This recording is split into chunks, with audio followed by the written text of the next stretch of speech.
இன்னைக்கு இந்த டிட்டோ புயல் 3வது நாள் ஆச்சு. அங்குள்ள கள நிலவரத்தை கொஞ்சம் சொல்லு.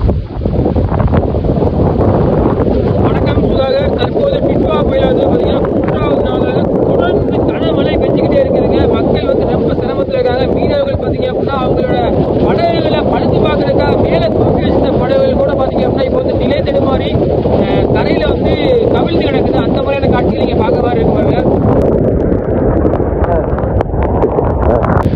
கோபி, நேற்று பாம்பன் துறைமுகத்தில் உள்ள மீனவர்களுடைய கோரிக்கையை கட்டி இன்னைக்கு மண்டபம் துறைமுகத்தில் உள்ள மீனவர்கள் என்ன கோரிக்கை வைக்கிறாங்கன்னு சொல்லுங்க கோபி.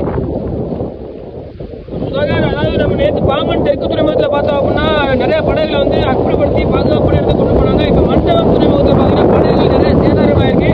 இந்த மண்டபத்தில் வந்து பார்த்தீங்கன்னா சேதாரமான படகுகளுக்கு உரிய நிவாரணம் வழங்க சொல்லி கோரிக்கை வைக்கிறாங்க.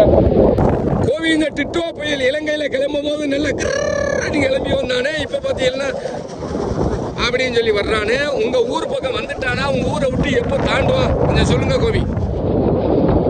இப்போ வந்து இலங்கையிலிருந்து புறப்பட்டு வந்த இந்த டிட்டோ புயல் வந்து பார்த்தீங்கன்னா அதி வேகத்தில் கிளம்பி வந்தது. இப்போ வந்து பார்த்தீங்கன்னா ரொம்ப ஸ்லோவாக கடலோர மாவட்டத்தில், அதாவது மற்ற புயலை காட்டிலும் இந்த புயல் வந்து ஒரு விசித்திரமானது அப்படின்னு சொல்றாங்க.